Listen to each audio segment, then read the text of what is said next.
Consideration किसी भी agreement में कंसिडरेशन मस्ट होना चाहिए। कंसिडरेशन बट जो भी कंसिडरेशन है वो डिफाइन किया गया है सेक्शन 2D में। It must be compulsory also, ठीक है। वैसे जो इसकी कंडीशन है वो 3 होती है। There must be a past, present, future.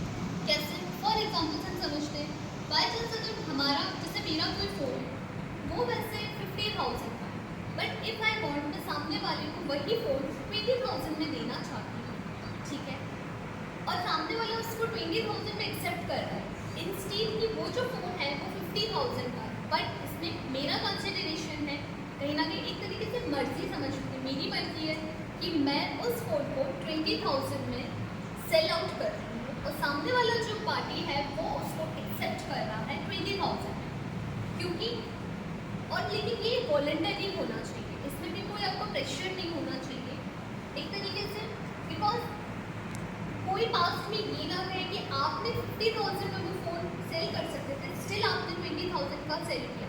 It is connect to future also, because मैं सफिशिएंट, लेकिन ये कि सफिशिएंट नहीं होना चाहिए। मैंने सिंपल कंसिडरेशन दिया that my phone is 50,000, I will sell out to in 20,000, the next party will accept that offer, simple, that's called the consideration. Okay, now the sixth and the most important topic is competent parties. Obviously competent से हम क्या समझते हैं? To be in a capacity that not fall under the pressure or any kind of threat or any kind of undue advantage. This is a simple, मतलब competent मतलब होता है कि हम इतने capable हो कि हम सामने वाली पार्टी से या किसी भी पार्टी से किसी भी तरीके का कोई भी कॉन्ट्रैक्ट या एग्रीमेंट कर सकते हैं। Competent basically defined in section 11 and 12। 11, अब 11 से आप क्या समझते हैं? That section 11 is competent party.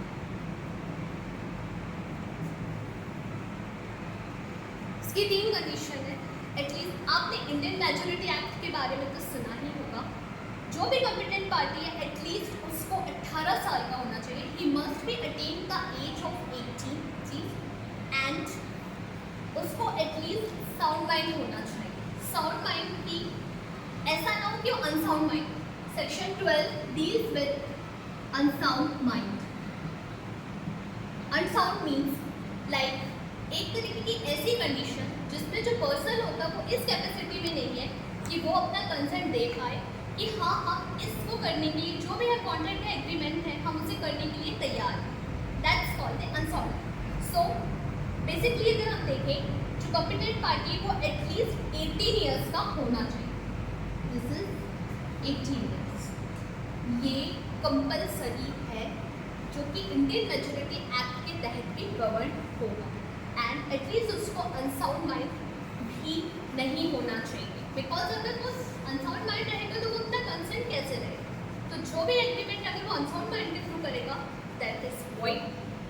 The basic case is जो कि बहुत ही फेमस केस है, द लेजेंडरी केस जो कि सबको पता है, I think so. This is Mohori Bibee versus Dharmodas Ghose. Actual में बच्चे को भी पता है, धर्मोदास घोष।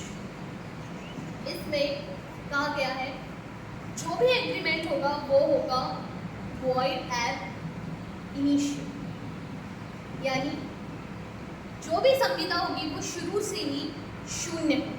शून्य मतलब 0, not valid. This is the term we use in a contract for like agreement which is are not valid, so the term we use for void, that's called shunya. In simple word like 0 in my own words. Then ये तो हो गया हमारा competent party, but इसका third part और है कि at least जो भी पार्टी है उसे इंसॉल्वेंट भी नहीं होना चाहिए। ये एक इम्पॉर्टेंट टॉपिक है। नाउ इसके बाद हम आते हैं कंसेंट। सबसे बड़ा मेजर जो रोल प्ले करता है वो करता है कंसेंट। एटलीस्ट हम कोई भी एग्रीमेंट करें, अगर हमारा कंसेंट फ्री नहीं होगा या हमारी मर्जी नहीं होगी तब वो एग्रीमेंट वॉइड होगा, वैलिड नहीं होगा। कंसेंट डिफाइन किया गया है सेक्शन 30। 13 में, और अगर हम फ्री कंसेंट की बात करते हैं वो डिफाइन किया गया है 14। ठीक, ओके। इसमें भी हम आगे अगर डिफाइन करेंगे तो फ्री कंसेंट के 3 वो हैं। 8वां पॉइंट आता है हमारा free consent. Free consent means कि आपको किसी भी तरीके का ना कोई कोएर्शन, ना अनड्यू इन्फ्लुएंस हो, या मिस्टेक हो, या मिसरिप्रेजेंटेशन। फॉर एग्जाम्पल जैसे हम कहेंगे, अगर मान लो कोई आपके सर पे गन तान के कोई एग्रीमेंट कर रहा है कि आप इस पेपर पे, या फॉर एग्जाम्पल कोई भी प्रॉपर्टी पेपर पे साइन करो, तो वो फ्री कंसेंट नहीं माननी चाहिए। हमेशा जो भी एग्रीमेंट होना चाहिए वो फ्री कंसेंट होना चाहिए, विलफुली होना चाहिए, आपका उसमें विल होना चाहिए। Okay, now the 3 is coercion, undue influence and fraud, misrepresentation, and last is mistake. So हम जानते हैं कि कोएर्शन क्या होता है, बिकॉज हम फ्री कंसेंट की बात कर रहे हैं तो हमें ये टर्म से बताना चाहिए। कोएर्शन मतलब होता है कि एनी काइंड ऑफ थ्रेट, अगर आप किसी पर्सन को किसी ऐसे थ्रेट में रख रहे हो जिससे वो बहुत ज़्यादा प्रेशराइज फील कर रहा है किसी एग्रीमेंट को करने में, that's called a threat. Coercion means any kind of threat. Okay, now 16 is section 16 define undue influence. Okay, 15 बस ध्यान रखिएगा, सेक्शन 15 में हम कोएर्शन की बात कर रहे हैं, ठीक है, जो कि फ्री कंसेंट का मेन इंग्रेडिएंट है, और 16 में हम बात करें undue influence. Undue influence means when one party substitute or pressurize the another party in such a manner that he used to be pressured to give his willing assent. I think so मैं इसको define करती हूँ। Undue influence मतलब होता है कि अगर कोई एक पार्टी दूसरी पार्टी को इस कंडीशन में प्रेशराइज करके रखी है कि वो उसे किसी तरीके का नुकसान पहुँचा देगी, या उसको थ्रेट दे रही है, या उसे इसलिए प्रेशराइज कर रही है कि वो विलिंगली उसकी किसी ऐसी बात पे कंसिडर हो जाए जो कि लॉफुल नहीं है, तो ऐसा एग्रीमेंट वॉइड हो। Okay, now the third is fraud. Fraud का आप सब जानते ही होंगे, कुछ कह के कुछ लेना। फॉर एग्जाम्पल मैंने आपको बोला, फॉर एग्जाम्पल हम लेते हैं घोड़े का एग्जाम्पल, ठीक है। ए बी से कहता है कि मैं आपको एक घोड़ा बेचना चाहता हूँ, घोड़े की जो कीमत तय होती है वो होती है 10,000 रुपये, ठीक है। बी घोड़े को वो चीज़ दे देता है, लेकिन ए को ये पता था कि उसका जो घोड़ा है वो अनसाउंड माइंड है, मतलब वो थोड़ा सा पागल है। इसको हम देखते हैं दुष्ट घोड़ा एग्जाम्पल, अगर आप पढ़ेंगे तो आपको मिलेगा इसका एक एग्जाम्पल, दुष्ट घोड़ा, ठीक है। वो घोड़े को बेच देते, एट एंड जाके बी को इंजरी सफर होती है, कहीं ना कहीं उसके साथ क्या हुआ, फ्रॉड। मतलब हम इस एग्जाम्पल में देखेंगे कि ए ने बी को ये बोला कि मैं आपको 10,000 में ये घोड़ा बेच रहा हूँ, बट बी ए को ये बात पता थी कि वो घोड़ा थोड़ा मेंटली क्या है, इल है। इसके बाद भी उसने वो घोड़ा बेचा, दैट्स कॉस्ट इज 10,000, तो ये कहलाएगा fraud. And the last is misrepresentation. Misrepresentation का सीधा मतलब है कंसीलमेंट ऑफ फैक्ट। मान लो आप किसी प्रॉपर्टी का एग्रीमेंट कर रहे हैं, अगर मैं आपको कहती हूँ कि फॉर एग्जाम्पल हम चेयर का एग्जाम्पल लेते हैं, ठीक है, मैं आपको कहती हूँ कि ये चेयर लेदर का है, ओके, बट आप वो चीज़ ले लेते हो कहीं ना कहीं, बाद में आपको पता चलता है कि ये तो रेक्सीन का चेयर है, ये लेदर का चेयर है ही। मैंने क्या किया, चेयर तो मैंने ले ली, यहाँ पे हम चेयर को ले रहे हैं, सेकेंड पार्टी चेयर को एक्सेप्ट कर रही है फॉर ₹5,000, बट बाद में से पता चलता तो chair is rexine covered, not a leather cover, तो कहीं ना कहीं उसने फैक्ट को छिपाया।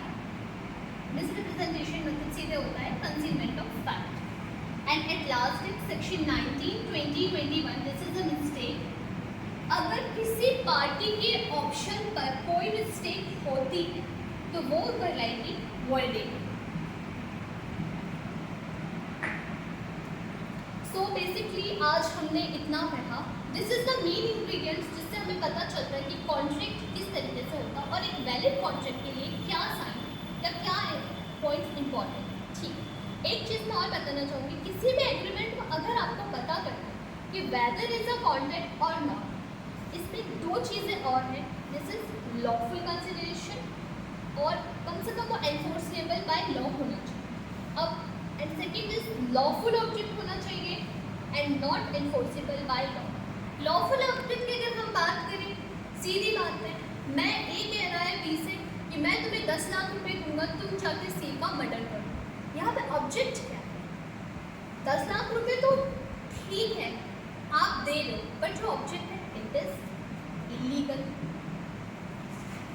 एक और एग्जांपल देखते हैं हम लॉफुल ऑब्जेक्ट। मान लो मैं आपसे कहती हूँ 10,000 की आप रुई खरीद लें मुझसे और 5,000 रुपये का ड्रग्स ले लीजिए। ये किससे मैं कर रही हूँ? समवॉट ए अगर बी से कहता है 10,000 के आप ड्रग्स ले लीजिए मुझसे एंड 5,000 का आप मुझसे कॉटन बॉल्स ले लीजिए, आप क्या करेंगे?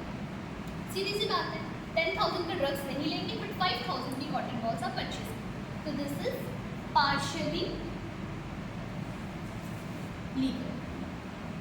So here this is the point we should have to learn for the contract. And respect is